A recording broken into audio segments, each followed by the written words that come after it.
तो हेलो बच्चों, good morning all. शिक्षा संकल्प 2.0 में आप सबको स्वागत है। तो आज जो है क्लास 12th के लिए हम हिंदी लेकर आए हैं, ठीक है। जो शुरू किए हैं चैप्टर 1 जिसका नाम है बातचीत, ठीक है। और जिसका लेखक कौन है जी? बालकृष्ण भट्ट, ठीक है। तो आप लोग को जो है कल का वीडियो में जो है हम क्वेश्चन नंबर 1 को बताए थे। आज हम लोग क्वेश्चन नंबर 2 को समझेंगे, ठीक है। हिंदी में क्वेश्चन नंबर 2 क्या कर रहा है समझिएगा ध्यान से कि बातचीत के संबंध में बेन जॉनसन और एडिसन के क्या विचार है, ठीक है। बातचीत के संबंध में बेन जॉनसन और एडिसन के क्या विचार है इसके बारे में आपको बताना है, ठीक है। तो देखो, बातचीत के संबंध में कहने का मतलब कि कोई अगर व्यक्ति अगर बातचीत कर रहा है तो इसके बारे में बताइए कि वो बातचीत कर रहा है तो बातचीत करने का तरीका अच्छा है या गलत। तो दो व्यक्ति यहाँ पर बताए हैं, एक जो है आपका बेन जॉनसन, ठीक, और दूसरा एडिसन। इन दोनों का क्या विचार है इसके बारे में बताना है, ठीक है।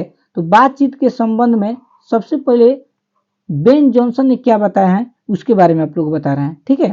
तो हम उत्तर में लिखेंगे कि बातचीत के संबंध में बेन जॉनसन का राय यह है कि बोलने से ही मनुष्य के सही रूप का पता चलता है।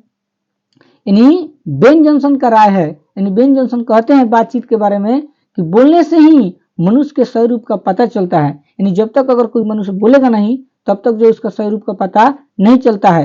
अगर मान लीजिए कोई व्यक्ति बोल ही नहीं रहा है, ऐसा ही है ठाड़ा, तो हम लोग कैसे पहचानेंगे गूंगा है कि बोलता है, या अच्छा है या बुरा है? बोलेगा तब ना हमको समझ में आता है कि चलिए होनहार है या बुद्धिमान है या बुर्बक चपाक लड़का है, ठीक है। तो कोई भी आदमी हो जब तक बोलेगा नहीं तब तक उसके रूप का पता नहीं चलता है, ठीक है।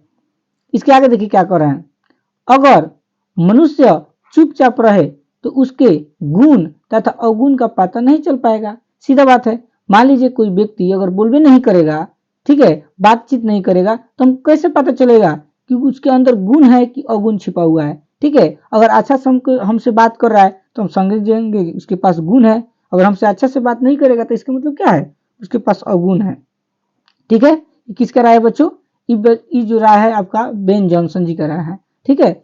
अब देखिए बातचीत के ही संबंध में अब जो है आपका एडिसन जी के क्या राय है इसके बारे में बताना है। बातचीत के संबंध में एडिसन का क्या विचार है इसके बारे में बताना है। देखिए यहाँ पर लिखा है, और एडिसन का राय यह है कि असल बातचीत सिर्फ दो व्यक्तियों में हो सकती है। एडिसन जी कह रहे हैं कि अगर असल बातचीत करना हो, अगर आपको बातचीत करने का मन है, अगर बातचीत करने का आपके पास शौक है, तो आप मात्र दो व्यक्तियों के बीच कीजिए, ठीक है। कितने व्यक्तियों के बीच बच्चों? दो व्यक्तियों के बीच कीजिए, जिसका तात्पर्य यह हुआ कि वह एक दूसरे से दिल खोलकर बातें कर सकते हैं, दिल खोलकर बात कर सकते हैं। कहने का मतलब कि अगर दो व्यक्ति एक दूसरे से बातचीत करेगा तो दिल खोलकर बात करेगा, अपना दुख सुख उसको बताएगा, वो अपना दुख सुख इसको बताएगा, ठीक है।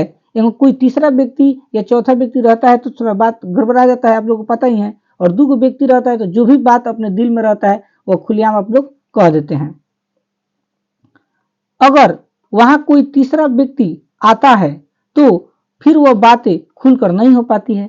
देखिए अगर हम लोग दो व्यक्ति अगर हम लोग बातचीत कर रहे हैं, वहां पर तीसरा व्यक्ति आता है तो हम क्या करते हैं, उस बात को जो है घुमा देते हैं, ठीक है, या कहते हैं कोई बात नहीं चल ठीक है ठीक, और उस बात को इग्नोर करके हम लोग आगे बढ़ जाते हैं। तो यही बात है। तो एडिसन जी का कहना है कि अगर बातचीत अगर करना है तो सिर्फ दो व्यक्तियों में ही ठीक रहता है, क्योंकि वह दिल खोलकर बात करते हैं, जो भी दुख सुख हो वो अपना बात कर सकते हैं। लेकिन वहां पर कोई तीसरा व्यक्ति आ जाए तो हम लोग खुलकर बात नहीं कर सकते हैं। तो बाबू यही जो है बातचीत के संबंध में बेन जॉनसन और एडिसन का विचार था, ठीक है। हमको उम्मीद है कि वीडियो आप लोग को अच्छा लगा होगा। अगर मेरे चैनल पर नए होंगे तो चैनल को सब्सक्राइब कीजिए और वीडियो को शेयर कीजिए। धन्यवाद।